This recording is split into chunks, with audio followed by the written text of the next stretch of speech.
شام کے 7 بج رہے تھے، گھر کے بیڈروم میں سکون تھا۔ ارسلان صوفے پر بیٹھا کتاب پڑھ رہا تھا کہ اچانک دروازے پر زوردار دستک ہوئی۔ امی کچن سے نکلتے ہوئے حیرانی سے بولے، کون ہوگا اس وقت؟ ارسلان نے جیسے ہی صدر دروازہ کھولا، اسے اپنی آنکھوں پر یقین نہیں آیا۔ سامنے ایک عورت کھڑی تھی جس کے چہرے پر تھکن کے گہرے نشان تھے، مگر ایک عجیب وقار بھی تھا۔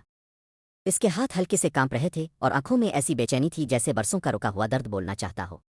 ارسلان ایک لمحے کے لیے اسے پہچان نہ سکا۔ 10 سال کا طویل عرصہ انسان کے چہرے پر انگنت لکیریں کھینچ دیتا ہے۔ پھر وہ دبی ہوئی لرزتی آواز میں بولی، بھائی، میں ہوں تمہاری بہن زینب۔ یہ سنتے ہی ارسلان کے قدم جیسے زمین میں گڑ گئے اور وقت ایک لمحے کو تھم سا گیا۔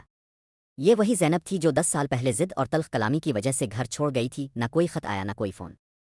امی کی نظر زینب پر پڑی تو چیخ نکل گئی۔ وہ دوڑ کر آئیں اور بیٹی کو سینے سے لگا لیا۔ یوں لگا جیسے 10 سال کا دکھ، انتظار اور آنسو ایک ہی لمحے میں بہہ گئے ہوں۔ زینب سسکتے ہوئے بولی، میں نے دنیا دیکھ لی، بڑے شہر، چمکدار لوگ، مگر کہیں بھی ماں جیسی دعا نہ ملی۔ اس نے بتایا کہ غرور اور انا نے اسے اپنوں سے دور کر دیا تھا اور تنہائی نے اسے توڑ کر رکھ دیا۔ امی نے پیار سے اس کا چہرہ تھاما اور کہا، بیٹی، گھر واپسی میں کبھی دیر نہیں ہوتی۔ اس دن ارسلان نے جان لیا کہ رشتے ضد سے نہیں بلکہ معافی سے زندہ رہتے ہیں۔